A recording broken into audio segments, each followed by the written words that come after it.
All right, we are live. This is episode 28 of the Bottom Line podcast.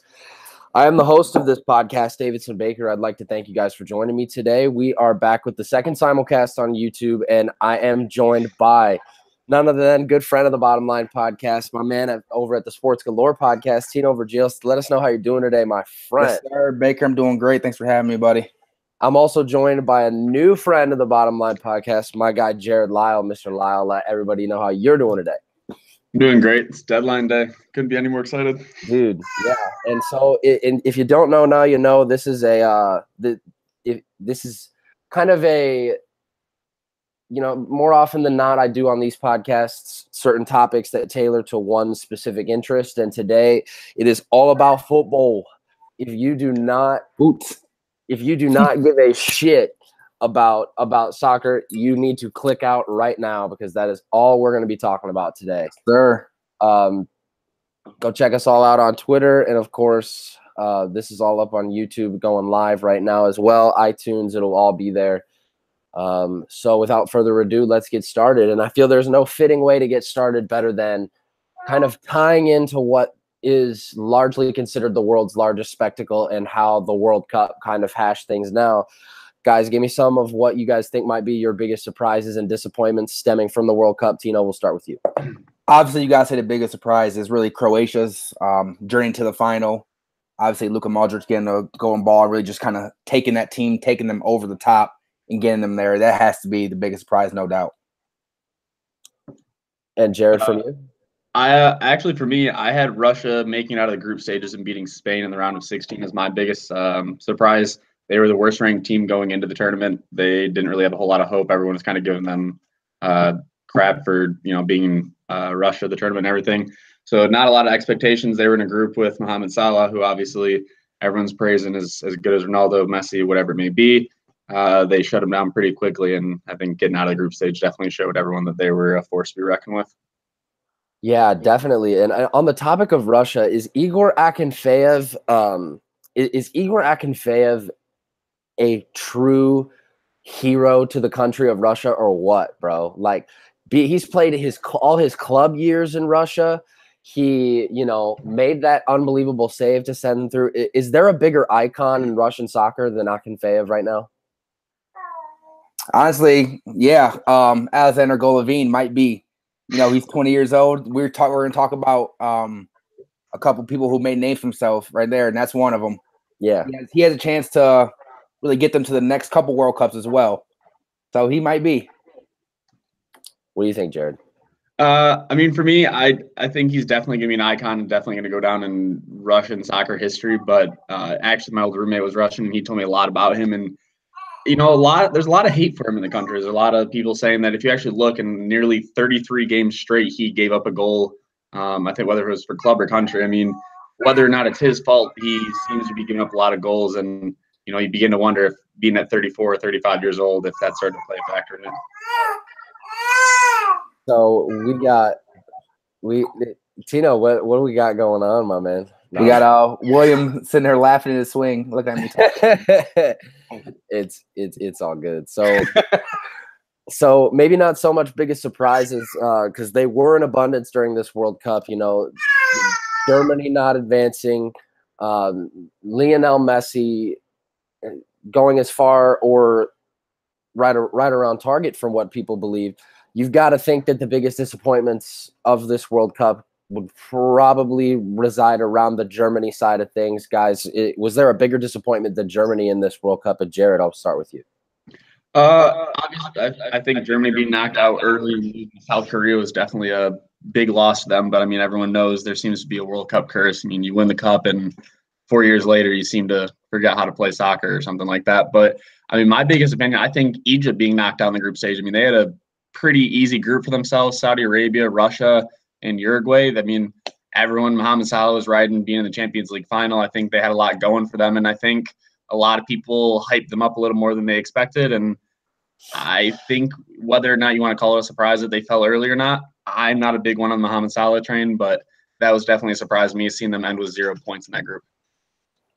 Yeah, I would say so. Do you think what happened in the Champions League final with Sergio Ramos had any part to do with that? Obviously, it played some Sergio part. ain't do nothing, man. Leave my man alone. He ain't do nothing. You think it played a part in the grand scheme of things in terms of Salah's performance and maybe overall Egypt's upside? I mean, I think a lot of that's just smoke in the air. I think a lot of people want to say that impacts him, and whether or not it did, the world may never know. Honestly, that's up to Mohamed Salah and how he felt about it. But in my opinion, you're as good of a player as you are. I don't think that a situation like that should impact how you perform in the World Cup, especially when you're not facing what the rest of the world uses good soccer teams. I mean, Uruguay is a good team, but are we really going to call them world-class defense? I don't really think he shined at all, and I think he was shut down pretty quickly. Yeah, those are good points. Tino, outside of Germany, or unless you have a bigger one. You talked, obviously, Germany, but you talked about mine would be Argentina and Messi, and really that whole attack system of Argentina. They really just did not show up until the 4-3 against France where they had to, but the whole group stage, they really just looked ugly. Higuain really didn't play that much. Dybala didn't play that much. Sampoli chose to go with Mesa, who actually still plays in Argentina. I was really just confused by the whole tactics, and they got out in round 16. Yeah, and I think especially being that Argentina kind of ran into the buzzsaw that ended up becoming France, obviously the eventual World Cup champions.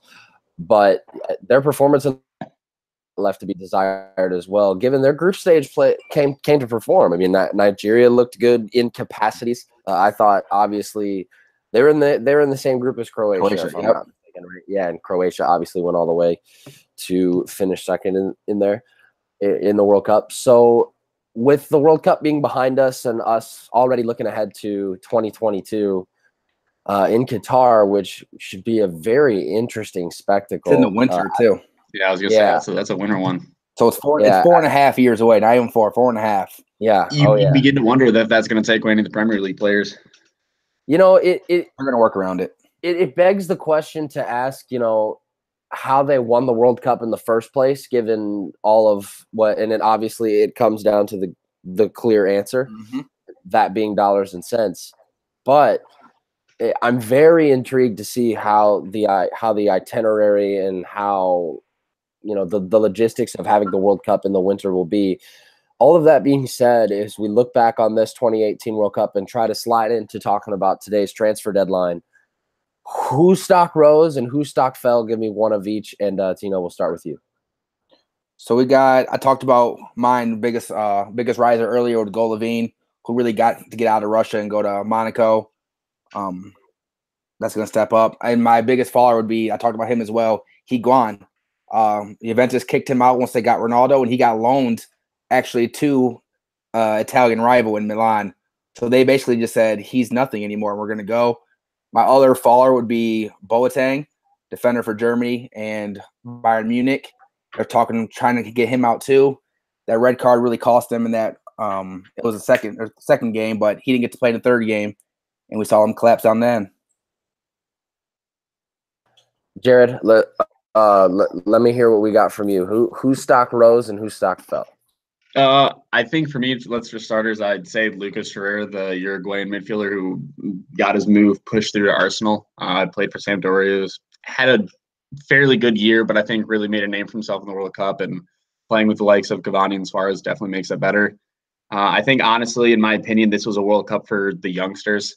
I don't think a lot of people realize, but the final four teams that were in the World Cup, Belgium, Croatia, France, and England, thank you, are all, relatively young teams, a lot of players under 25. And, whether or not this is the year that they made their transfer, I think you're going to start to see transfer fees really start to raise in prices for 18, 19, 20-year-olds because, we saw Mbappe. I mean, I don't know if I want to say his stock rose because considering it's already, the sky's the limit for him. But let's be fair, he's 19 years old and he just came out and absolutely dominated the rest of the world. That's not to say that he hasn't been doing that for club, but 19 years old, everyone says, oh, your prime's 28, 29, 30. I mean, we just saw a kid put on Messi / Ronaldo almost type performances at 19 years old. Whether that continues, we don't know. So that would be me for the rising. And then for the fall, I would say not just German national players, but I would say the German league itself. One of the things I definitely noticed for the last few days in looking at the transfers is no one's going to Bayern Munich. No one's going to Dortmund. No one's going to Schalke. A lot of these big name teams and German players are leaving the league. Whether or not that has to do with them losing the World Cup, I don't know. But, Vidal leaving, and, you saw an exodus of Borussia Dortmund players. I mean, whether or not they were the superstars or not, I think it's fair to say that Germany as a whole put themselves in a very bad position going out in that World Cup early, because the level of soccer was very poor. And, I think it's definitely going to impact their league and revenue for the next coming years. And it's funny you say that, because their exit early has looked worse than Italy not making it at all.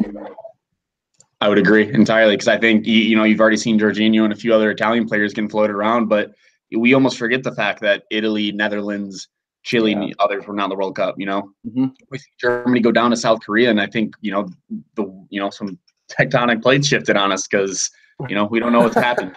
Right. No one ever saw that one happening. Let's be fair. Yeah, no, the Italy aspect of things is something I'm glad you mentioned. The Netherlands. I thought the Netherlands were another interesting team to not stand out amongst them. Memphis kind of show back up and get back on the world stage. Yeah, them and Chile both. Chile also coming off winning the Copa America last time around, and being involved in the Confederations Cup the year before, and to not make the World Cup the year following.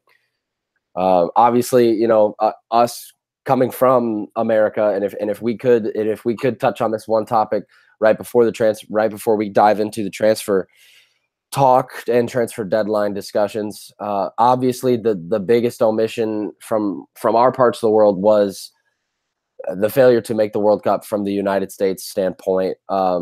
Just give me a couple of thoughts from you guys on maybe what has led to such a dark time, maybe for now, given that we will get the World Cup in 8 years. What has led to such a dark time in American soccer as far as the men's national team is concerned? Jared, why don't we start with you?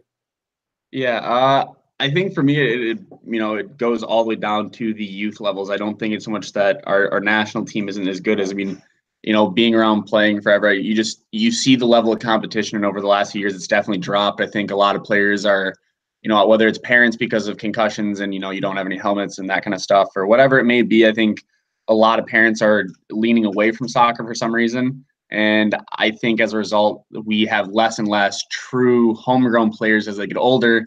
But I think at the end of the day, I think our biggest downfall, and we can kind of go back to when Jurgen Klinsmann was the coach and we kind of brought in a lot of German Americans, we've gone completely away as a country from having players from another country. We saw France win the World Cup and everyone said half their team wasn't French. Does it really matter if their parents are from there? Whatever. If they're playing for their country, we seem to have this idea that we need to have homegrown players. And to be honest, our best players and our best athletes are playing other sports. They're playing football, they're playing American football and basketball and, track and whatever it may be. And you look at a lot of these European teams and all their best players and their best athletes in the entire country are going to play one sport, and it's soccer since they literally were born. And I think that's definitely a big downfall, is we have too many sports, whereas most other countries just have one or two. Yep, those are some good points. I would agree with a lot of what you said. Tino, do you have anything to piggyback off of that? Yeah, I would say the same thing with the youth. It's actually funny to hear you say staying away from concussions, because as a football standpoint, we see more kids going to play soccer because of football concussions. So I think it's more of the money situation where you probably know about that more than I do, where club soccer is not cheap, right? So and most of the kids, if you see who don't want to play football, they're going to soccer, but it's like, oh, now we have to pay $5,000 a travel season just to keep up with everybody. So that, along with really the MLS not having a relegation system, so now people are playing professionally, but they have job security. They're not fighting for their lives. Like the Premier League was like, we have to stay up to get this check. So I see those two as a combination of really them just not working, and people aren't playing for motivation. They're just playing for get their money right now, and we're seeing the results of it. Yeah, and if I could touch on that, Hope Solo had a whole bit of interesting quotes to say about everything that has to go on with youth soccer and with how expensive youth soccer has turned into becoming. For these guys that play, and that play sports and grow up in third world countries, it's as simple. It's really as simple as having a ball in a net. kind of where here, the same could be said about basketball, and maybe your amount of basketball resources are a little more expendable than your soccer resources would be. But all of that being said, as far as playing club and as far as getting on a travel team, it's an expensive bill to carry. Mm-hmm. Well, I see even AAU basketball compared to club soccer, AAU organizations and coaches are more willing to look out for you and say, all right, don't worry about it this time. We'll get you. We'll take care of you than soccer coaches and soccer clubs. Yeah, I agree. I think, honestly, one of the other big issues when it comes to soccer is just the idea that if you're not in most sports, if you're a bench player, you have the ability to come on the field or participate for your team at some point throughout a game. Unless you are in the starting 11 or one of the top 3, players even on the bench, you may not get minutes. And I think we've definitely seen that diminish. You start taking away 1 or 2 players a year from each team, you start to realize 5 years from now, you lost the bottom half of the team, whether it's or not because they weren't good enough or not. We don't know.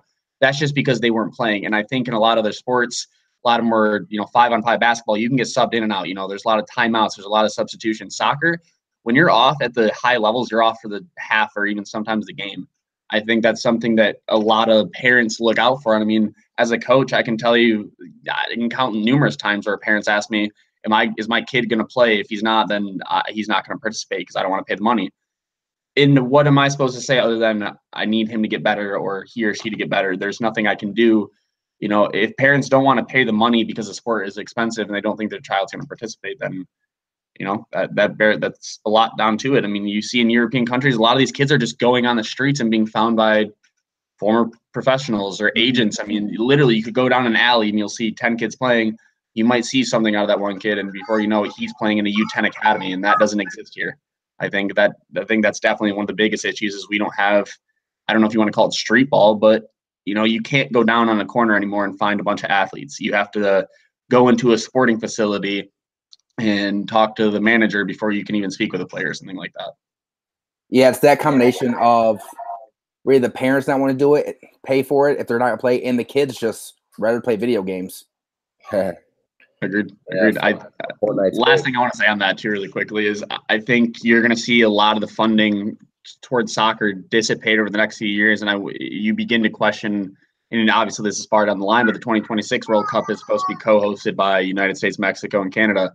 If we don't find a way to start getting more money into whether it's MLS or our national team, we may struggle as a whole. Yeah. Interesting prediction, but definitely something maybe I might not foresee on the forefront, but something that is very possible.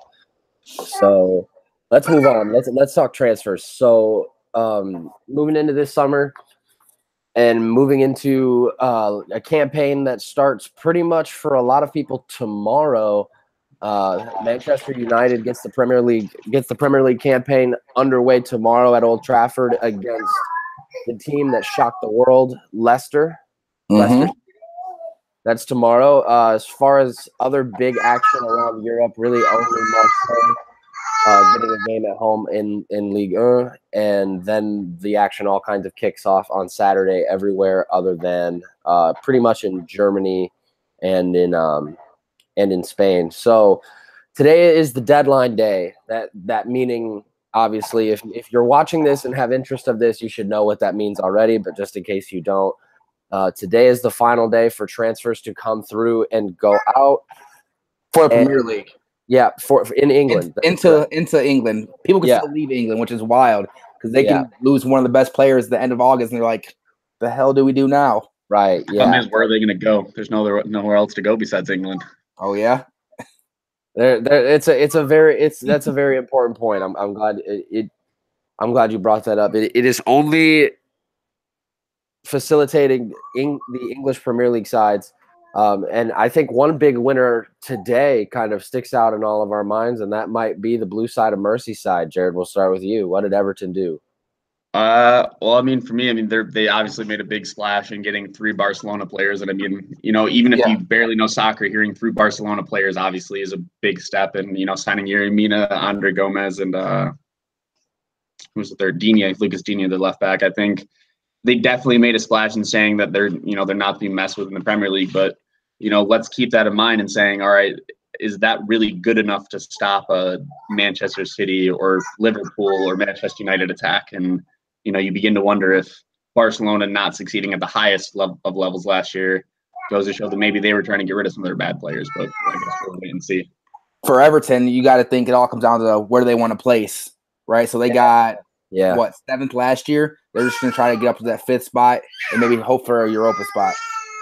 They know they're not going to compete with the top 4. No, and in my opinion, Everton, and in the Premier League especially, a lot of these clubs, and maybe not so much Everton, given that they've had success up towards the top of the table multiple times in the past decade or so, and obviously they've had the same amount of years that they've spent on the bottom half of the table. For a lot of these clubs that aren't your typical top 6, like the Cities and the Arsenals and the Uniteds and the Chelseas of the world, and the Tottenhams and the Liverpools, placing up in that 7 to 10 range is largely a win for you. Now, is that going to be considered a win for Everton with a team that they might boast this year? Probably not. But I would say it definitely will make a difference for them getting a guy like Amina or an Andre Gomez that can help them kind of solidify themselves as a top half of the table team, and maybe be able to steal some points going away. Their first match will be at Wolverhampton. That's on Saturday, 12:30. That's gonna be a low key good one. I was gonna say people forget that Wolves are something to mess with now. I've been high in the Wolves. They made some couple transfers that I really like. I mean, they might sneak into that top 10. They've been on a Premier League exile, I think, for what, 6 years now? They're back for the first time in 6 years. A minute for sure. Yeah. So that should be an interesting one. Elsewhere on the topic of transfers, there was no man that made more waves this summer other than, of course, the man, the myth, the legend, Cristiano Ronaldo moving to Juventus. I'm sorry I had to bring it up, Tino, but at some point we were going to have to talk about it. Moving to a club like Juventus, what kind of differences will this ultimately turn into Real, who have turned around and made some signings of themselves? Well, you saw a little bit in this ICC where Asensio had 3 goals, Bale had 2, Benz had 1. It's going to be much more of a team effort. We're not going to be able to sit back, defend, and, okay, Ronaldo go save us, right? So we're going to have to kind of bring the whole squad together. We're going to see more Isco. He was kind of the odd man out in last year's rotation. He's going to start. We're going to see more Asensio. They're actually meeting with Marco Icardi right now in Italy to try to get that transfer settled. So we're hopefully trying to bring one more striker in because, we can't count on Bale to stay healthy the whole season. Can't really count on Benzema to disappear. So we're trying to bring some help in, and we'll see what happens. What do you think? For me, I think it's the bigger question is how long does Real Madrid wait before they pull the trigger on a big transfer? Because, you can go back to, when we were almost basically freshmen in high school, excuse me, when they pulled the trigger and bought Kaká and Ronaldo. Before that, they had Zidane, they had Raul. They bought Bale even after Ronaldo. They have a line of succession. And, Lopetegui, their new coach, may like having all the Spanish players. He was the Spanish coach before he was let go. I think he's going to stick with them for a while, but I think it's only a matter of time before we see a $200-300 million move for some massive thing. Because if you think Real Madrid's just going to let Barcelona run the league because Ronaldo's gone, I think we're all mistaken, because we all know that they're still the giants that they have been for, since Real Madrid's been created. Roberto Carlos, Beckham, those guys. I think you're going to see, whether it's Mbappe next year or somebody, you're going to see a younger star, Hazard, maybe now that Courtois finally pushes move through. I think that's going to affect Madrid. I think Ronaldo going to Juventus really isn't a big deal. He's kind of on the back half of his career. He went to a league that's good, but not great. And I think if he really wanted to step up and surpass what some may say that he need to for Messi, I think he would have gone back to the Premier League. But I think he's pretty content with where he's at. I think, a lot of us have our opinion. I personally like Ronaldo more than Messi, but I think he's content. I think he knows he's always going to challenge for a Champions League with Juve. He's pretty much going to have a chance at winning the Serie A almost, year in, year out. Yeah. So I think it's not a big deal, but I think you just begin to wonder when the cash starts flowing for Real Madrid. Yeah, and the cash did kind of begin to flow with their kind of grabbing and taking of Courtois. Chelsea, in their own right, turned around and signed a goalkeeper of their own, and boy, did they make a splash while doing it. $88 million for the young kid out of Athletic Bilbao. Yeah, Kepa's a good kid, man. He shut us out a couple times last year. How old is he? Is he 20? What, 22? 23. Yeah, he just turned 23. $88 million. I can't get behind that at all because Courtois went for 35 million as the Gold Glove winner, and I just can't. I mean, you know what he could do. It just seems hard for me. Well, it was Courtois and Kovacic. Yeah. So it was a double deal. You get a midfielder. So what? Yeah, the $88 million price tag is crazy to me. Oh man, I mean, it's really crazy to me, to be honest with you. Let's just put it this way, and I know, obviously age is a factor here, but let's just note the fact that Kepa Arrizabalaga just went for more money than Cristiano Ronaldo in the same summer. That's a good way to put it into perspective. That's the easiest way to put it, honestly. Yeah, it should be interesting. Chelsea sets up shop and begins their season at Huddersfield Town on Saturday. They're now on the heels of a 2-0 Community Shield defeat to the Citizens last Sunday. Way to rep my friend. The brace from I think it was Aguero, right? I didn't watch it. The brace from Aguero gave Man City the Community Shield. So as we begin to move forward and get ready to start the campaign on pretty much tomorrow, but ultimately a lot of teams getting off on Saturday. Spain and Germany were getting started here towards next weekend. What were some of the moves that kind of had your guys' eyebrows raised, and in particularly on the bad side of things? Jared, we can start with you. Who are some of the worst transfers of the summer for whether team or individual? Well, obviously, we started off with the whole Kepa. I think that speaks for itself to say that you're the most expensive goalkeeper in the world going to Chelsea. I think that was definitely a head scratcher for myself. The other one for me, I truthfully think Chelsea overreached on Jorginho as well. I think City kind of bluffed them into a $55 million bid, said we're going to get it. Chelsea panicked, realizing there's not much left in the midfield. I think they baited it out and they did it well, and they ended up only paying for $10 more million for Mahrez, and I think that did well. So I would say that.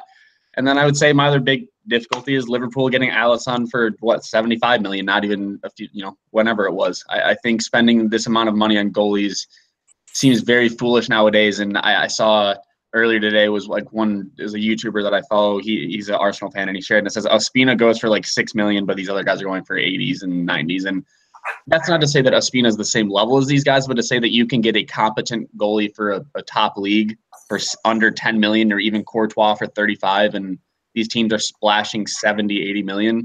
It just seems foolish to say that they're going for the same price as Ronaldo and Bale and, even more than Fabinho and some of these other guys that have gone around this year. Yeah. Tino, what about you? Yeah, so I'd say I don't want to really cast a shadow on anybody's transfer so far, seeing how they haven't played a game yet. So I would say really my biggest disappointment would be Tottenham and Man United really not doing anything. Tottenham didn't sign a single person. Tottenham didn't sign one person. And they came in third last day. They came in third, whatever. But they need to find a way to get up there. Kane can't carry you. Dele Alli can't carry you this whole season. They need to sign some extra help, some reinforcement. And then United only signing Fred in a midfield where Alexis Sanchez came in last year and didn't do anything for them. He brought nothing. So, and Martial is not really communicating well. They need some help. They're not going to come in second again. I have them out of the top 5, really, to be honest. So for them not really doing anything is really just my disappointment. Yeah, I thought it was interesting that I believe Tottenham they had like 3 people leave, I think, something like that. If we have the same list. If this report is right, it says Tottenham became the first team in Premier League history to not make a single move as far as being on the signing end of things. for an entire transfer window in the summer. Yeah, but if you look at it, that kind of goes to, and a lot of people may even compare it, is when England fell in the World Cup, if we look at the players that they were playing, I mean, a good 5 to 10 of them were probably Tottenham players. I mean, Trippier obviously had a world-class goal, but I mean, Kane, Dele Alli, I mean, they had a list. Eric Dyer struggled. I mean, if you just look, that they are a good team, but they fell short in the final step, just like the Premier League. All those players get a chance to go to the World Cup, fall short. I don't know if Pochettino doesn't want to spend money because he feels his chemistry is well, and all the English players are coming back and they're happy. But you begin to wonder, how long can Harry Kane put up 30 goals a year, and how long are they going to be able to last without being picked apart? I mean, we saw what happened when City bought Kyle Walker from them. I mean, what's to stop somebody from buying Alderweireld or Harry Kane or Dele Alli or any of these guys? If they lose any one of them, I think we see Tottenham go back to 6th and 7th place, like back when they lost Bale. I mean, they're one piece away from, I think, really falling apart. Yeah, I could see it totally. Especially with we talk a lot about teams that or us as fans of the sport talk a lot about teams with a heavy load on their shoulders, like teams that have to play fixtures in the Champions League and in the Prem, and when you're talking about teams from England, you have two cups that you have to play for. You're playing for the FA Cup and you're playing for the League Cup, 2 domestic cups, as well as maybe the Champions League or the Prem.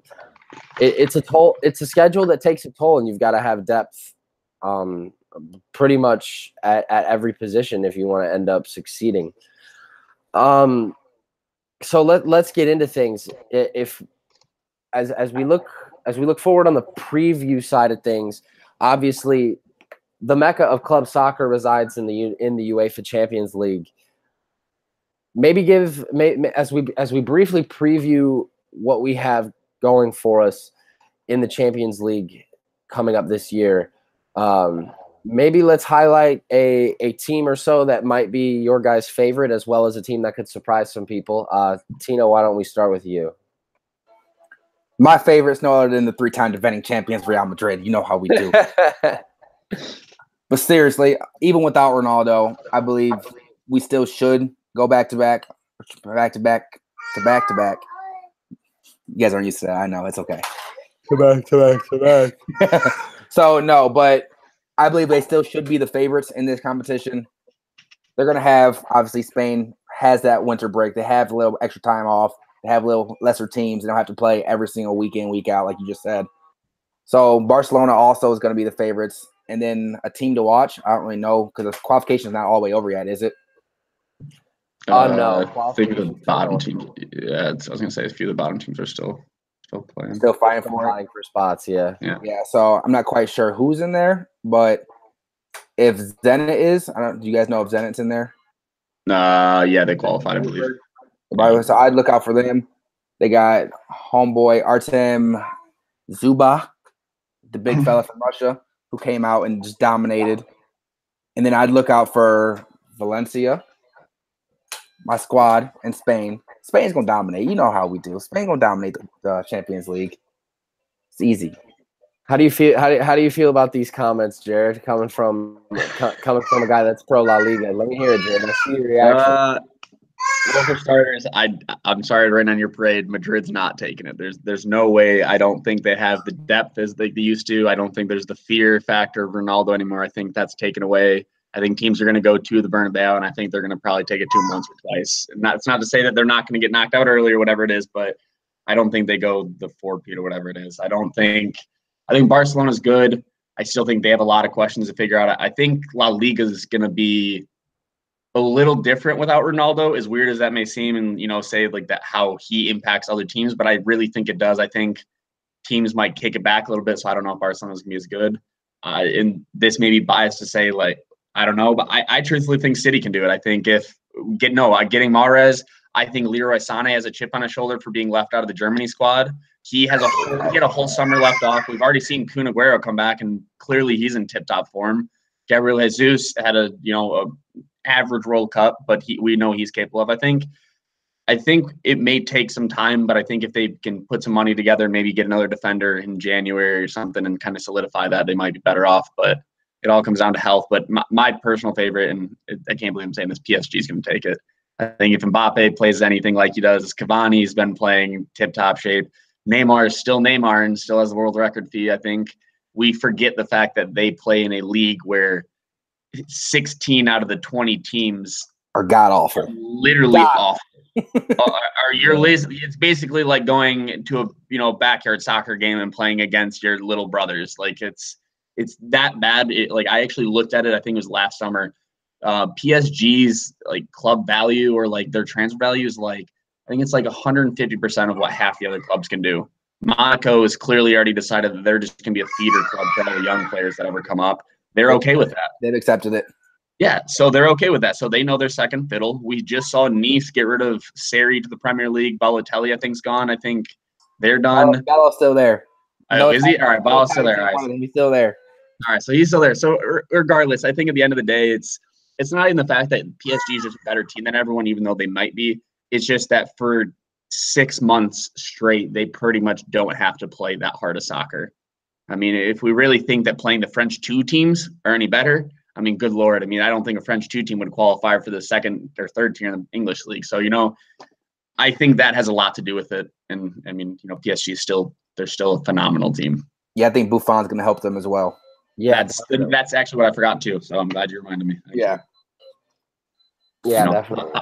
You put a world-class goalie in front of Neymar, Cavani, Mbappe, Thiago Silva. I mean, their team it speaks for itself. I mean, it's world-class through and through.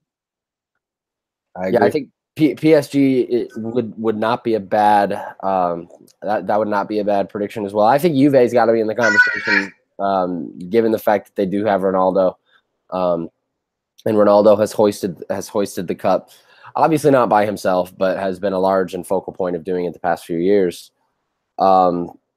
So as far as moving forward, the Prem gets started tomorrow. A lot of people view the Prem and La Liga as kind of tier 1A and 1B. As who we got there, Tino? Who we got there? This is William, who's been making noise the whole thing. Say hi. Oh, look at that smile, though. He's goofing. And yet, I have a cat that's like, I have a cat that's scratching. I hear this cabinet. I got nothing for you guys. Sorry. Yeah. Hey. Anyway, as far as the Premier League is concerned, it's pretty much 1A and 1B up there with La Liga. Kind of give me maybe some large overlooks of what you guys think are going to be the storyline, starting with the Premier League and starting with maybe Jared. Well, actually, I've got a question for both you guys. Does Ronaldo going to the Serie A and seeing that Inter becoming a better team and Roma getting better, AC Milan getting better with Higuain, do they take over the kind of 1B slot from La Liga, or is this going to have to take some time? I mean, Tino, I know what you're saying. I get it, and I get Madrid's in there, but I mean, you can't tell me that AC Milan, Juve, Roma, Napoli isn't nearly almost the same now as Madrid, Barca, Atletico Madrid. I mean, you begin to wonder how long does it take before the Serie A kind of regains its footing in the kind of 1B step. I know what you're saying, but Sevilla, who came in 7th last year, dominated Man United, who came in 2nd in the Premier League. So I know what you're saying, but La Liga is so deep, and the casual fan won't know. La Liga, like Real Betis came in 12th last year, and they beat Real Madrid and tied them once, and they tied Barca once. So our teams are very deep. I know you're saying top heavy wise and the name wise. It's good to see Italian Serie A get back up there. Milan obviously had a lot of problems recently. It's good to see their traditional powerhouses. They got Lazio coming back up, who didn't sell Savage, which is surprisingly, but freeing the cat up. Yeah. Well, yeah, Italy, I think, has secured the 3rd spot. Bundesliga was there for a couple years, but I think Italy is back up there. It's that number 3 role. But no, that can't be 1B. Yeah, I give it to you. But I mean, I think I think the Champions League this year is going to be really, really interesting. Because I think there's been a lot of big names that have shifted this summer, and whether they went for big fees or whether they went to a small team, I think you're going to see a lot of teams that you don't expect to start making runs or start upsetting teams, especially in Serie A and stuff. I mean, I think Raja Nainggolan, who got left out of Belgium squad, going to Inter for like 25 million. Yeah, they just got their world-class midfielder for pretty much nothing when most of these other teams are paying 30 million for a 21-year-old who's had an average year. So I think it'll definitely create some interesting aspects. Yeah, I was really confused by that sale by Roma too. I don't know. Did he not get along with the coach or something? I don't know. I mean, what I don't get is it's interleague. You only got 25 million for him, and they still made no efforts to replace him. And this was literally 2 years after you've lost Totti and De Rossi. Yeah, not sure about that one. I really think Roma's kind of scratching their heads right now, wondering what's going on. Yeah, I would say as far as the whole Serie A conversation becoming, one big again, I think you made some good points. I think Serie A as a whole has, Italian soccer is interesting. Just on the forefront that from what I've noticed over the past few years, I've been reading more and more articles that are kind of tying into a lot of these Italian clubs are going broke. A lot of them are losing money. A lot of them are going bankrupt. Now, what does that have to do with the overall play of the league? I mean, I guess what you'd have to scratch gets you farther to the surface, and maybe that would give you a better idea of how to answer that question. But with all of that being said, the traditional powers of Serie A, like a Milan, like an Inter, just have not been there on the international and intercontinental side of things. And I think that plays a big part of it. I think it's interesting to see how Milan and Inter and Juve, the three main ones for a long time. But I think over the last probably 5 years, Napoli and Roma had taken those spots from Milan, and the two Milans, I would say. But I think Inter Milan has really made a name for themselves getting Nainggolan. I think if they keep Icardi, I think that's good. AC Milan is still trying to figure out their identity since they've lost Kaká X amount of years ago. I mean, they had that whole debacle with Alexander Pato 4 years back, and since then they just kind of haven't been themselves. But I think getting Higuain and getting a true clinical finisher in front of net, I think is going to be a big, big step for them. What they do at Donnarumma, we're still waiting to see. So we know that they still have a world-class keeper. And let's just say this, guys. Back to the kind of goalkeepers from earlier, we saw Kepa Arrizabalaga go for 88 million. What happens when Donnarumma goes somewhere? I mean, I forgot all about him because Italy's not in the World Cup. Yeah. That dude is going to shatter the goalkeeper fee by light years because he's like 19. Yeah. I mean, so, we saw Kepa, who's not even playing for the Spain national team. He was third string. Give him props, right? He was third string. Okay. Third string, wasn't in the top 3 clubs in the La Liga, all right? And has not been the Golden Glove winner, nothing crazy in that league. And we're seeing Donnarumma, who's hailed as the new Buffon, is the Italy's number one dominating. And we've already seen what he can do, but no one wants to talk about it anymore. So I don't know if AC Milan just thinks that they have him for good or what, but he signed a new contract last summer when Real was scoping for him, so yeah, but you just wait, man. It's going to be United or Real or Somebody's going to come crawling for him, and 150 million is going to shell out of their pocket really fast. I mean, I would say that's not outrageous, to be honest with you, especially with the grand scheme of things being that Kepa went for so much money. I think you hit it right on the nail. Kind of like if you could compare it to in the NFL, like how Todd Gurley gets 15 million. And now Le'Veon Bell is standing there with his hands wide open saying, pay me. It could kind of be a sort of comparable situation. And, man, I completely forgot about Donnarumma as well. I mean, how I'm looking at it's – dude is 19, man. And I think he has a contract till 2022, I'm pretty sure. So if he gets transferred, whatever team gets him has him for like 2 years. So I don't, that obviously plays a big grand scheme of things, but I mean, it's only a matter of time before this money starts getting higher and higher and higher. Yeah. I mean, we've already seen it inch to the 300 millions. If we really think that at some point, if we really don't think Mbappe's ever going to leave PSG, we're all mistaken. If we don't think Donnarumma is leaving Milan, at some point, these guys want to play for the big clubs. The big money is going to start shelling out. And as time goes on, it's going to get higher and higher and higher. And I hate to say this, and I hope to God it never gets to this point. At some point, I could see in the next 20 years, we get $1 billion player. Oh, yeah. Oh, man. I truthfully think that we're inching towards that as a sports market, as a world. I think we're paying some of these, like the transfer fees are just absolutely ridiculous. I mean, seriously, you're paying $300 million for what? A player to go out, sign a few autographs, score some goals. That's great. But the thing is, even if we're talking about Neymar, they made that back in like 4 months. I know everything after that is straight profit with jersey sales. So I know you're spending $300 million. I don't get it. I don't get it. Profit, man. I don't get it. Like, I don't know if that's like fans need to stop buying their stuff or what it is, but I mean, something's got to stop here because this money's getting ridiculous. Yeah, I agree. I say we start getting into a couple predictions, eh? Yeah, yep. I would say that's a good one. Let's start. Let's start from the bottom and go up. Serie A. I believe Serie A has 3 Champions League spots. They have 4 now, so all the big leagues have 4. Okay, in France still has 3. Correct. Yeah, I forgot that Serie A went back to getting 4. So yep, Serie A, BPL have 4 as well. La Liga, BPL, and the Bundesliga all have 4 spots for the Champions League up for grabs. So let's go with who makes the top 4 and who misses it just by that much in 5th. Starting with Serie A, and it does not matter to me which one of you guys kick us off. Go ahead. Go ahead, Tino.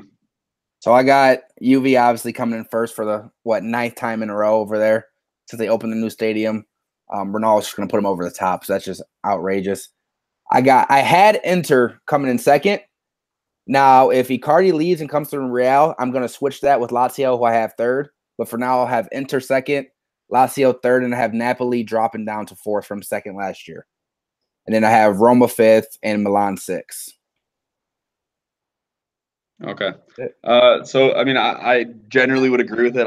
I do have Juve winning it. Obviously, I think if you tell me that Ronaldo's on a team and you're not putting him in first place, you're kind of foolish in my opinion. But so yeah, obviously Juve takes the title again. In 2nd place, I have Inter. I think getting Nainggolan, I'm a big fan of him.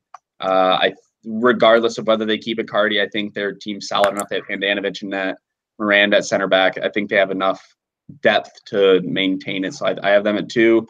3, I have Napoli. I like Hamšík. They've got Jose Callejon, who's an old Madrid player. They've got few others. Dries Mertens is out there. Obviously, he's pretty world class for Belgium. So I have them at 3. 4, I have AC Milan. It's hard history. I like them, and if getting Higuaín, I think really solidified their position. And then I think Roma, Lazio finish out 5 and 6. I think Milinkovic-Savic is a really good young player for the Lazio, but I think giving up Felipe Anderson is going to hurt them a lot more than they anticipated. Yeah, I would say I would say as far as Serie A goes, I think Tino touched on it earlier.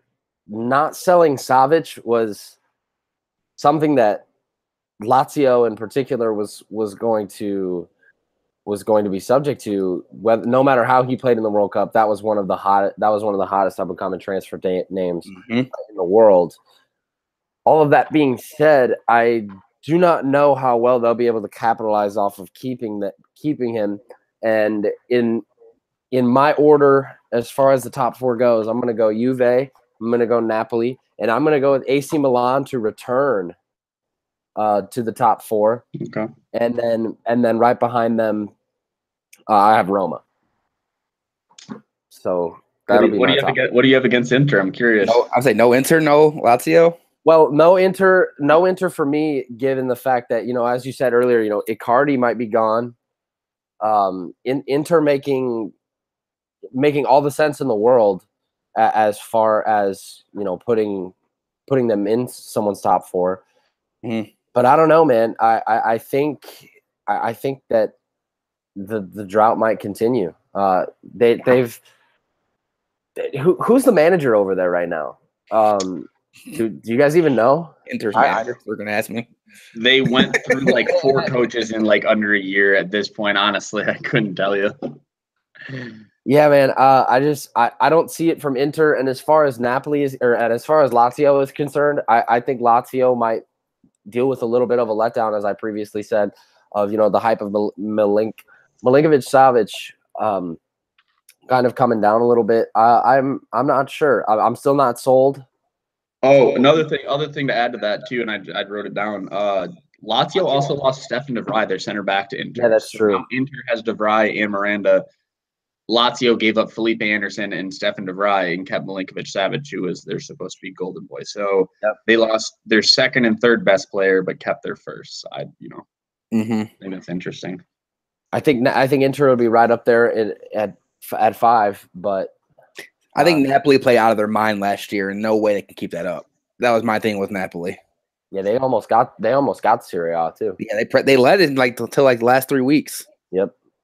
Well, they have a really good attacking core. I can't even say strikers because a lot of their players are just 5'5", extremely fast goal scorers like Mertens and Callejon and whoever else they have there. But I would agree. I think Napoli losing Jorginho too would probably impact them a little more than we may see. Yeah, you mentioned Callejon at Real. He was straight bust. We sent him out so fast. Straight trash. Let's touch on a league that we've kind of omitted a little bit from this whole podcast, that being the Bundesliga. Everybody knows going into the beginning of a Bundesliga season, it's really Bayern, and if by some sort of fluke accident we could have Dortmund sneak up in there. Interesting as far as transfers are concerned, Vidal leaving Bayern to go to Barcelona, and Axel Witsel coming into Dortmund. So that's going to be a nice pickup for them. Yeah. Wait, when did that happen? A couple days ago. Yeah, Axel Witsel came. I didn't even see that. Interesting. It said it went through on August 6th. Yeah. Huh. So, yeah, that was a low-key sneaky pickup, getting him out of the Chinese league. I think he was stuck in for a couple years. Yeah, $22 million. Yeah. All I got to say is thank God, get these guys out of that league as soon as we can. Yeah. China. Yeah. It's a league that doesn't promote soccer. It's not good soccer. It's purely cash going to these players to literally stand in front of a camera and smile. I mean, we saw Tevez do it, and he did absolutely nothing. Got fat, didn't really care, and then he's like, "Well, I made like $85 million in like 6 months." I'm a million my life. Who cares? Like these guys don't care, and I hate to say this because obviously I don't know whether it's for a good reason or not, but I hate when I see these professional players go over and say, "Oh, I'm doing it." They're a great club. What do you know about Hebei China Fortune? I mean, seriously, like Shanghai Dragons. I mean, at some point, you're literally lying to yourself. Yeah, I was kind of upset Yannick Carrasco left from Atletico to go over there. He's 25. He started for Belgium, and he's over there in China is doing nothing. Go back to what's his name? Wasn't it the old Chelsea, Oscar? Yeah, it started there. Dude was like 25 years old, went there for like 70 million. And I forget who it was. Somebody went over like Anelka a long time ago. I mean, I looked at somebody's contract when they went over, and I think, is it Iniesta? No, Iniesta didn't end up going there, did he? Iniesta's actually in Japan. Yeah. Him and Fernando Torres went to the Japanese league. Did you see the contract for him? Mm-mm. I mean, read a little bit about it. Outrageous. Forget your kids going to work. Forget your grandkids going to work. Forget any sort of payment for the rest of your life. Like up and down the field anymore. They literally estimated him literally going to the bathroom and coming out, and I think he comes out with like $75,000. Like he literally it's like they broke it down to the second. And they said it's just dumb numbers. It really is, and it's a lot of it just comes from the sponsors and stuff. But I mean, Iniesta is going to go out there. He's going to put on a jersey. You really think he's going to be Iniesta out there? No, he's not. He's going to give them some 25% level soccer, and he's going to take in all their cash because that's what that league's for. Yep. Yeah. Oh, I agree 100%. And on the topic of that, it's good to see Witsel coming back to Dortmund from there. And as far as Dortmund's other moves this summer are concerned, they let I can never say his name right. Papastatopoulos. Oh, Socrates Papastatopoulos. Yeah, Socrates Yeah, dude. Well, could you try? Could you try here? I'm gonna wait for it. Yeah, Look we at know that. the old classic center back. Yeah, he's got a ridiculous name. Papastatopoulos. Yeah, you just kind of got to say it fast. When you say it fast, it sounds a lot cleaner. You just say like Papastopoulos, and people don't question it. Papasopoulos. No one's gonna question it. It looks good enough. Papastopoulos. Papasopoulos. Gee, Yeah, but man. I mean, hold Anyway, on. Can we he's just know gone. that he went to Arsenal for 14 million? Yeah. I mean, to Arsenal, it's not like he went to an average team. I mean, we're talking about one of the top 5 in the Premier League. Got an absolute steal at center back in a very difficult market. And minus an Arsene Wenger, you'd have to wonder how much they would have paid for a guy like that if Wenger would have been around still. Well, go back and look. Who's the German dude they have? Mustafi. 35 million, what, a year, 2 years ago? A year ago? Yeah. 30 million for him, 7. I'll take Socrates every day of the year. Yeah. That's not to say Mustafi's it wasn't a good pickup, but I mean, Socrates has been around for a while and he's been a wall stopper for Dortmund. So I think that was definitely a big one. But they picked up Abdou Diallo as well for 30 million from Mainz. They also gave up Schürrle on loan to Fulham, which I thought was interesting, on a 2-year loan too. So it wasn't, Actually, my biggest question with Dortmund, and I wanted to see what you guys think. What do you guys think Pulisic should do? I think it's only a matter of time until he comes to England. Yeah. You think he's going to go England? Yeah. He might, definitely. I don't know. I've always liked Pulisic in that role that they have him in at Dortmund, sticking him on the left side and kind of rushing up the wing. I think, and he's had a lot of success at Dortmund. However, all of that being said, you got to wonder how long he'll be there, and especially with his contract issue that he has going on right now. I don't know how much you guys have. I read a little bit, but we've also already seen Bayern. Big brother Bayern's been said, we want him. We'll give you, and that seems to be a traditional. Mm-hmm. I don't want to say they feed them, but Dortmund never has a problem saying no to them. Like they just give up Lewandowski and Götze. Yeah, I think Dortmund's like, here, just take them. It's rather keep them in our league than lose them. They still get that half revenue share money, so yeah, it's better to keep them in your league than sell them outward. Yeah, it just kills me when I see that kind of stuff and people just give their best players to Bayern for like it's nothing. It's just like handing candy to the parent. Loaned James there. That's outrageous. I still can't believe we did that. Vidal went there. I mean, there's just this line of history. It feels like when Bayern asks, they get. People, yep. They're just like, yeah, we want him. Like when they got who was that guy? The striker they got this last year from like Hoffenheim. It's the Nazi way.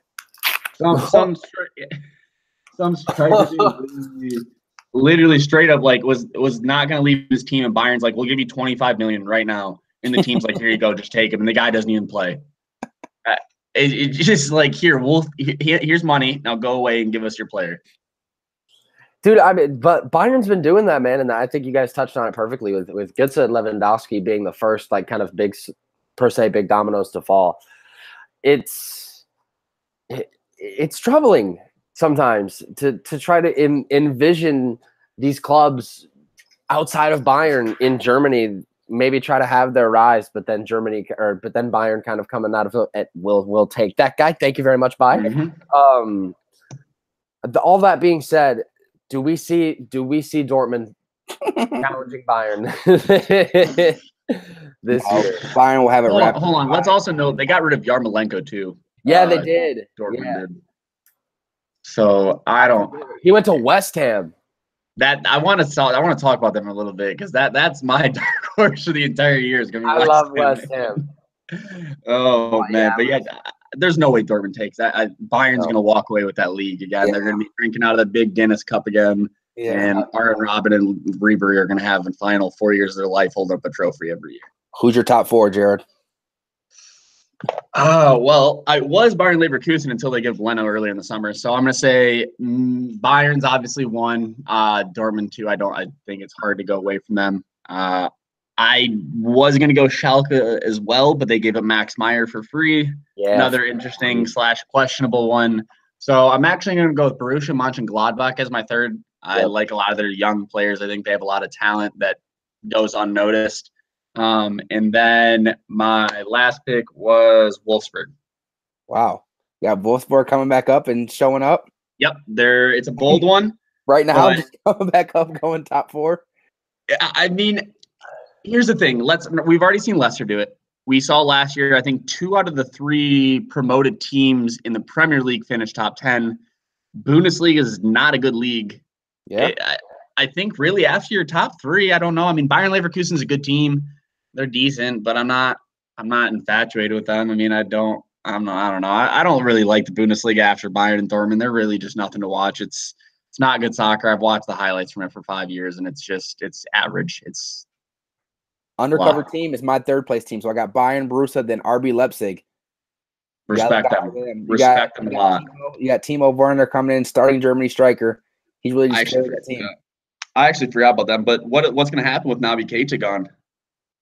Yeah, that midfield is going to struggle. Who is their midfield? Can we name anyone after Naby Keita on that team? Yeah, homeboy from Sweden, Emil Forsberg. Oh, yeah. Sorry. Yeah. Yeah. Okay. All right. Thank you, FIFA. Thank you, FIFA. Right. My top 4 is the same from 1 to 3. I got Schalke 4th. Yeah, I actually have Leipzig 4th. Okay. So now let's head over to Spain. This is always an interesting as far as top 3 is concerned, especially when I've kind of noticed the upward trend in La Liga has become who takes the most out of not having to play a loaded schedule anymore, like with the Copa del Rey and with Champions League fixtures.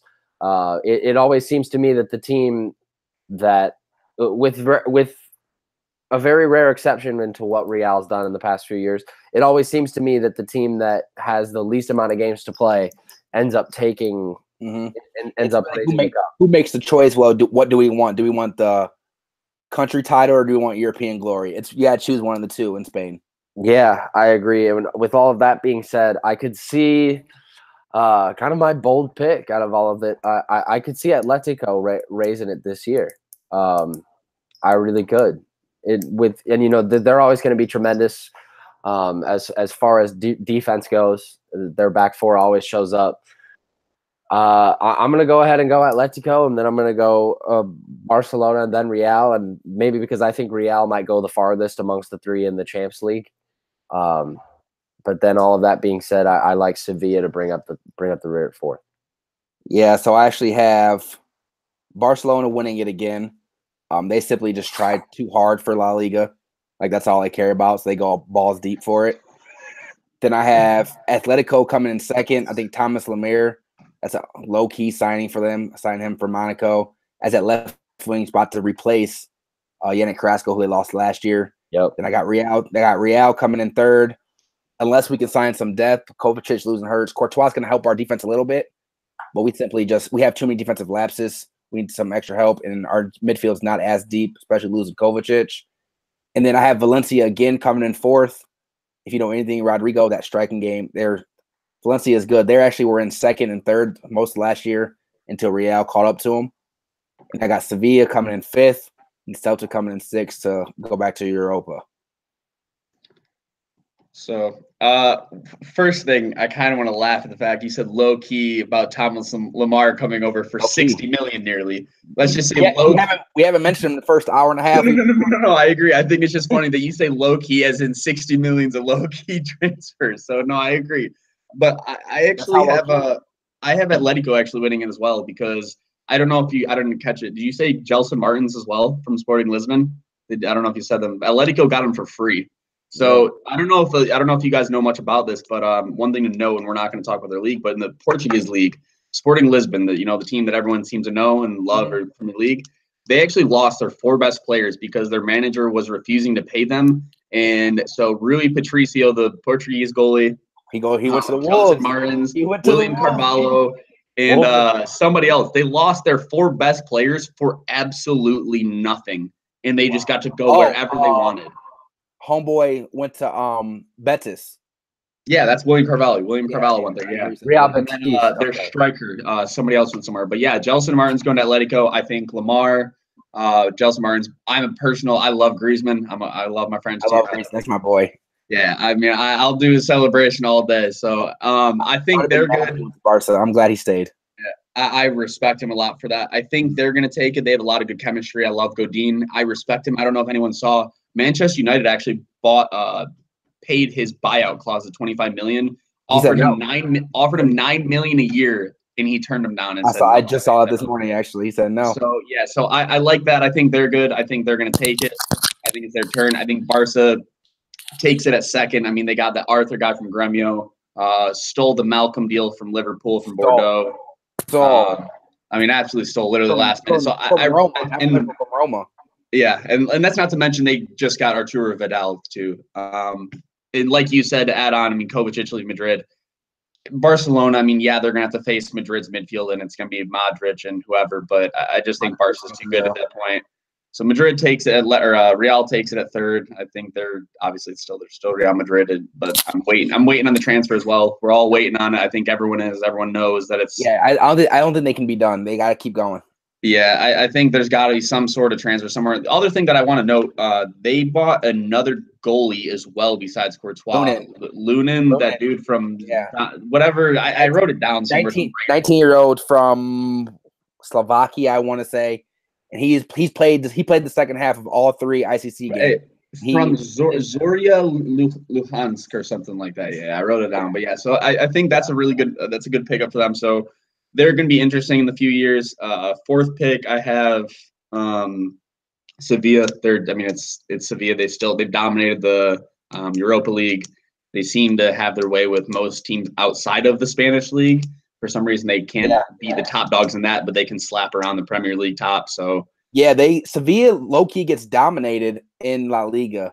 They lost a couple 5-0 games last year, and they really 4-1 to Atletico. They really can't show up against the big boys in La Liga, so I don't understand them at all. But it's interesting when they play against like United, City, Liverpool, anybody else. I mean, they're clicking on all cylinders. So I had them at 4.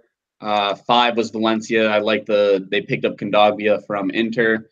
And then 6, I had Celta Vigo because they still have, I think, Iago Aspas and a few others. But another interesting transfer that we didn't talk about, Tino, was Real Madrid buying Alvaro Odriozola, yeah. That defender. So. Yeah, right back.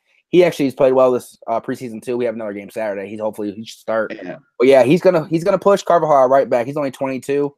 Danny's 26. So I like that because at the end of the day, I think Danny Carvajal, when he gets injured, it's not a threat anymore. They already have Lucas Hernandez for Marcelo. They now have a spell for Carvajal. So we'll wait and see. But I still think Madrid's center backs still are a question mark to me, even though Varane fantastic and Ramos are fantastic. They don't show up in the average games. Yeah, and they don't have a third one to fill in for them when one of them gets hurt or red carded. We have Nacho, but Nacho's more of a I can do everything, I'm not great at anything type player. But let's remember, they used to have Pepe and Ramos with Varane as their third backup. Yeah, that was outrageous. There's just a lot of old Real Madrid that we see that we don't see anymore, and you just begin to think like how long before they go back to spending money and becoming right. And that's why I have them at third right now and still winning that Champions League because it's easier to win 2 legs or win the group stage match than it is to go 38 games straight of dominating against the team. So I agree. As far as La Liga goes, like I said, it's always going to be the most interesting to see who ends up taking the league most seriously. And as we move forward, a league that seems up for grabs given the wealth of who remains at the top every year is none other than the English Premier League. So we didn't talk about the French league. I would say obviously PSG is going to take that. Yeah, PSG. I think Lyon will take second in that league. Well, Marion Diaz and Fekir has not left yet, so he might be staying. I think Olympique Lyon is going to take up second in that. Yeah, PSG. Yeah, I'll just throw it on Tino's that I agree. It's PSG, Lyon second. I think wherever Balotelli goes in the French league is going to get third. Yep, there you go. Yeah. Boy, so as far as the Prem is concerned, personally has always been my favorite league to watch. Maybe it's just because of the exposure that they get. I don't know if you guys saw, but on the quick topic, Serie A actually has become part of the package for ESPN Plus. Really? I did not see that. That's big for you for watching Ronaldo. I did not see that. Well, they used to be on the BN football apps. Yeah. I watch them on there all the time. So You have BN? Oh yeah, that's how I watch Yeah. every Real game, baby. I was about to Also, say. if you guys have the Go 90 app, you guys have Verizon Go 90. They play every Italian league game, French league game, and La Liga game. Oh wow. Yeah, Yeah, and that's the app that is data free, so you can just be out there chilling watching soccer. Yeah, ESPN Plus now has exclusive rights. Is it starting next year or starting this year? Starting right now. Next week? Wow. Yeah. Big. ESPN Plus is a bargain, man. Got Anyway, that? Trying to throw that email. Anyway, I mean, I'd be down, man. I don't think it does. I don't think it like holds any restrictions. I think in the Prem, I'm gonna go with. Oh man, I gotta probably give it to my boys. I think City. I think City are gonna take it. And go ahead, Jared. I was gonna say, why don't let's talk about West Ham before we get into this, because that I think is gonna play into at least my predictions towards the end. So I don't know if you want to talk about that first. Let me know what you have to what West Ham is weighing on your mind. All right. So I mean, I wrote it down because there was just too many that I literally wasn't gonna be able to do off the top of my head. They signed Issa Diop, who came from, I believe, Toulouse in the French league, center back for $22 million. Fabianski, who's the old Arsenal goalie, was Swansea's goalie last year, got Wilshere for free. Yarmolenko from Dortmund, Felipe Anderson from Lazio, Lucas Perez from Arsenal, and signed Carlos Sanchez Fiorentina center defensive mid, while only giving up Koyate, who is their holding mid. That's not to mention they have Michael Antonio, Arnautovic, who had a fantastic year. I think they made, arguably, without having any big names, the biggest splash like in the Premier League. I think overall, I think we always get caught up seeing the one big name or who's going to change a team entirely. They just bought basically a new team of, I'm not going to say world-class players, but players we've seen in the Premier League, players we've seen definitely at high levels. And I think they're definitely going to be one to mess with. And I don't think, like, West Ham really kind of fell off after they got rid of Dimitri Payet like a year ago. I think they're really trying to crawl back into that top six. And I think we're going to see a lot from them this year. So that's what I got to say. But just looking at them, it looks pretty good. Yeah. Yeah. I would say that the trajectory of them or the trajectory of West Ham definitely is on the up, given all of the moves that have been made. I would say that they tie into a lot of things I said earlier about Everton. I think, when you make moves for that, a lot of times you can solidify yourself on the top half of the table. Mm-hmm. As far as expectations go, we've seen teams with talent before, kind of stray below that 14th, 15th place thing. I mean, Newcastle got relegated for a reason.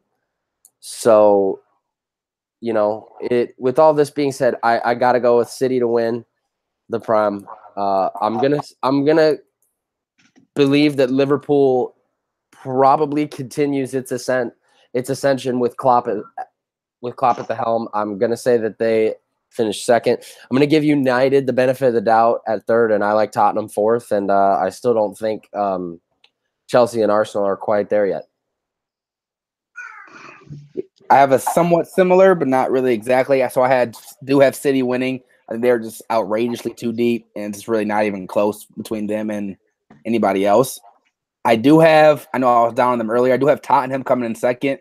I do think Kane, Dele Alli, and all those other England national team players will transfer that in and take second. Now, if they got some help in, they probably could battle for first. But I still think City wins probably by like 15 points. I'd have Liverpool third. They also signed some low-key expensive players with Alisson and everybody, and Keita and Fabinho, and it's really strengthened that midfield. Hopefully don't have to play Jordan Henderson that much because he is god-awful.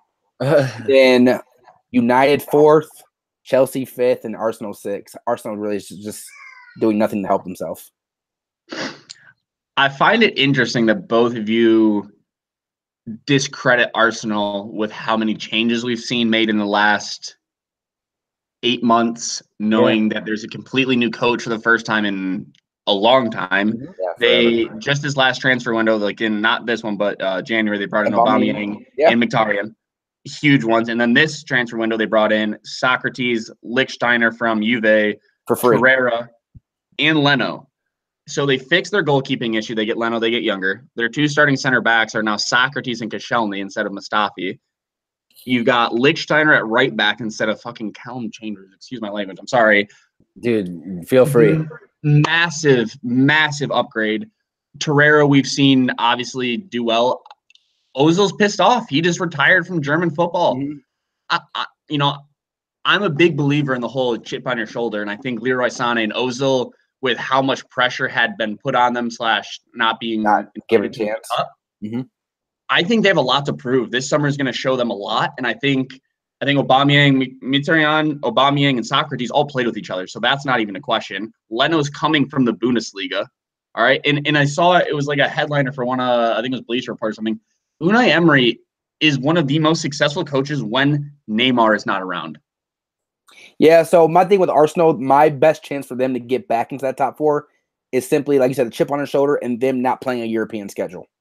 That too. That definitely helps. But I mean, they get everyone now. They didn't have half their guys for like Champions League. Like Aubameyang and Mkhitaryan couldn't play. That rule is done too, so that's a good thing for everybody. That's done as well. So exactly. So I think they suffer a lot from we don't get to have our complete team every time like everyone else is. So so for me, to go to the order, I have City taking it 1. I think the Mahrez transfer really bolstered, I should say, their attack, and they only gave up Yaya Toure this summer.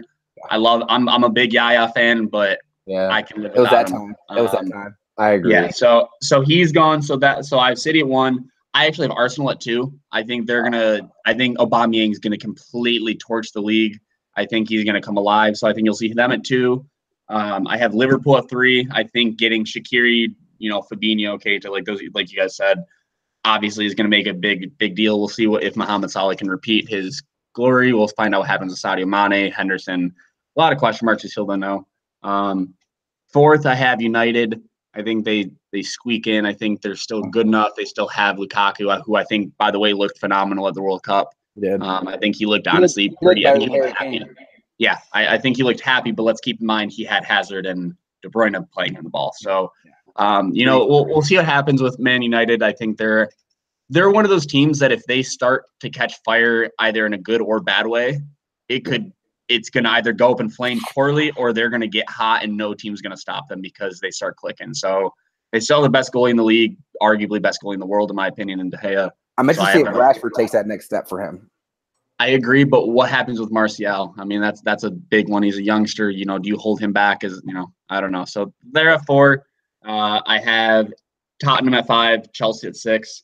I think it's only a matter of time for Chelsea before they collapse. They don't seem to have any idea what's happening with their transfers, giving up Courtois for 35 million and really only getting Kovacic back and then spending 80 on Kepa. I mean, that hurts my head almost even thinking about the fact that they gave up Courtois, the Golden Glove winner and plays for Belgium, for Kepa, who we've yet to really see in Champions League or in the international level and stuff. So that to me seems desperate, I would say, to find change. Their defense is abysmal. I don't think they're anything besides Marcos Alonso. I'm not fond of any of their center backs, other than your Hazard, Marcos Alonso, and I love Courtois, but I don't love Chelsea. I don't think they're great. I think so they fall. Unfortunately, and I can't believe I'm saying this after all this, I still have West Ham at 7 because as much as I ride them and I think they have a fantastic team, we still don't know what to expect from them. It is still that many new players. But they just have the potential. It's like they fit in now, in my opinion, in the kind of like the 1B category of like the top tier teams. Like we kind of fit in, like top 6 is kind of the top 6. I would kind of put them as probably the next best. Is like, hey, we're gonna poke at your bubble and see if we can, maybe burst, maybe be the Leicester this year. Yeah, we don't know. But I think they've really made a lot of big moves. I think, and then I have Everton. I think at 8 after that. I think just the big names. I would say Everton, West Ham, and then the Wolverhamptons. I think they're kind of going to be in that 7, 8, 9, 10 range. I was going to say this might be the most diverse year for the Premier League that we may ever see, or at least in the recent past, with bottom teams beating top teams, middle teams making themselves a name for, like, whatever it may be. I think we have a lot of interesting headlines coming this year for the Premier League. All right, and now let's bring it to our final our final group of predictions, then that comes from the UEFA Champions League, which obviously is interesting and unique in its own right, given that there's not a system of a table instead of group stage and a tournament. Right before I give you guys my my winner and runner up, I think you guys hit it on the head earlier. I think when you said Zenit is a team to look out for, I would say that is absolutely true.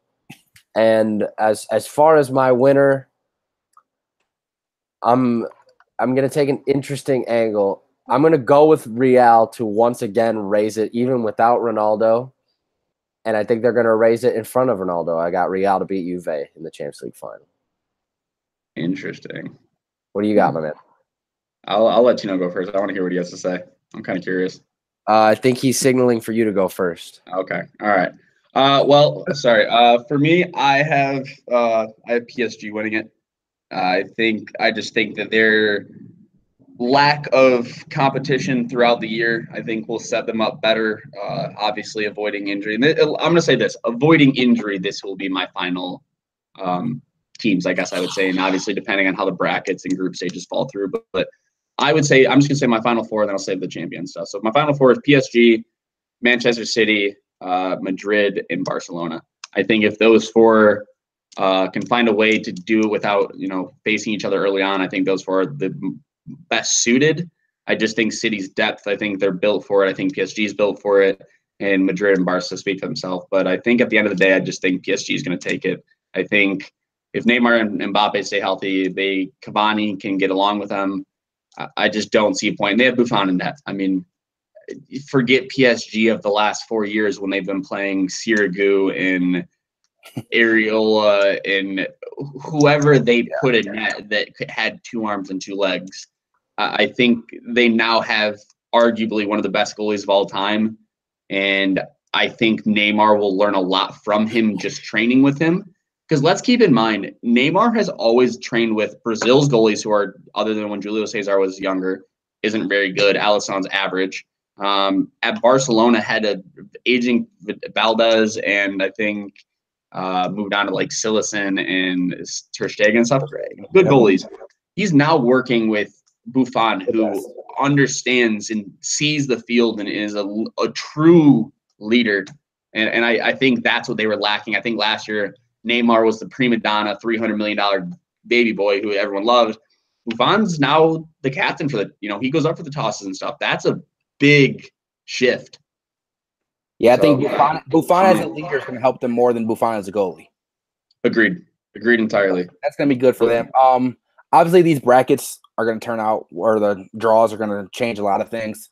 But I will say I do have Real, like I said, going for the 4-peat. They're not going to compete for the top of Spain, so they'll probably see themselves 10 points back and just go all in for Champions League again, which is that's what we apparently do now. That's our thing.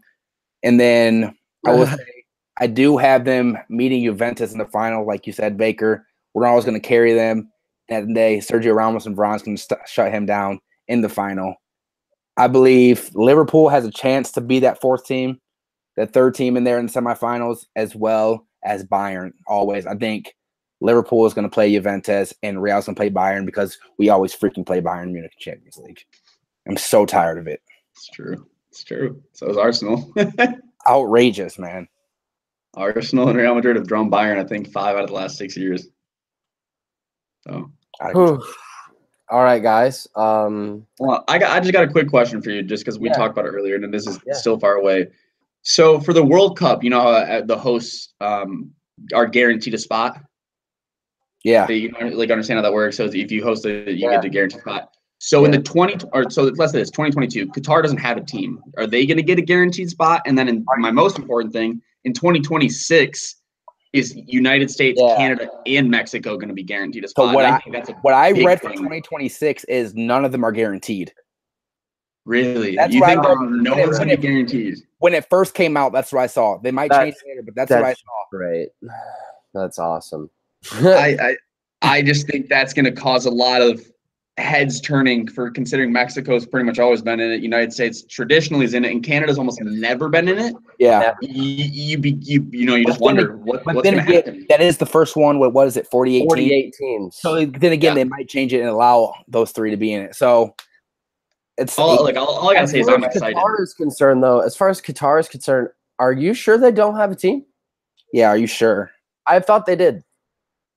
I'm gonna say it with 90% confidence they don't, and if they do, it's gonna be like playing Little Sisters of the Poor, sadly. Can it be worse than Saudi Arabia though? Yes. Wow. It's looking like right here. Well, when you figure Russia was actually ranked worse than Saudi Arabia, it shouldn't be hard. Check it out. Yeah, that's pretty outrageous. Qatar, there we go. They play the Swiss soon. They play the Swiss.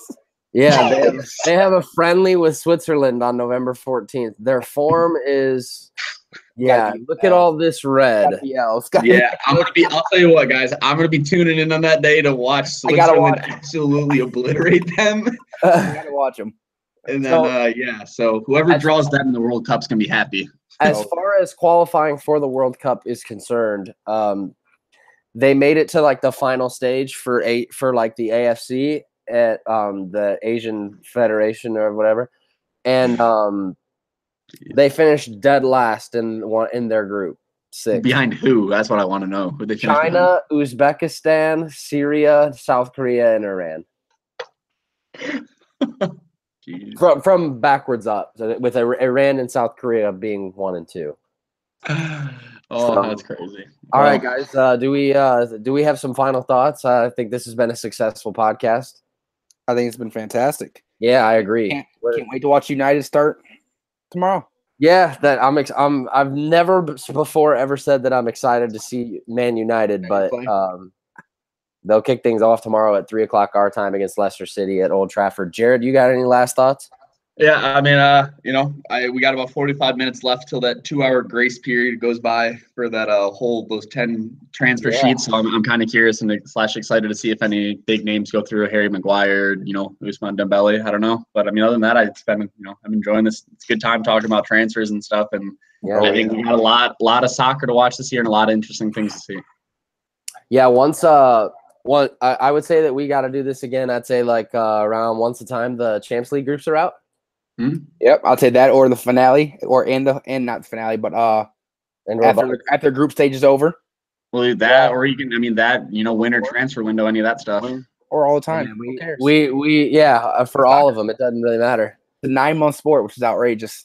Yeah. Also, last thing to note: Bakary Sagna signed for Montreal Impact. Classic Premier League Arsenal Manchester City guys. So we're bringing the old 35-year-old veterans over the MLS. Good old MLS. good old retirement home nonetheless. Zlatan's being outrageous though. No, he's not retiring. He's here to play. He is. So all right, guys. Exciting stuff. Yeah, very exciting stuff. All right, guys. Well, thank you so much for joining me today. And for those of you For those of you watching, go check out the Sports Galore podcast from Tino. Is it at Sports Galore Pod on Twitter? At Sports Galore Pod on Twitter. Sports Galore with Tino Vergiels on iTunes. Go ahead and check out for that. And you can follow our friend Jared as well at Jared Lyle 13 on Twitter. Shout out to my quick sponsor, real quick, betmma.tips. If you have any fight, blah, blah, blah, you want to bet on handicap, betmma.tips or my handicap specifically at betmma.tips/Davidson Baker GG. This episode will be made possible by myself and those who helped make it possible with me, and it will be available on iTunes here shortly, and you can find it at the Sports Galore Podcast Hub as well. Yes, sir.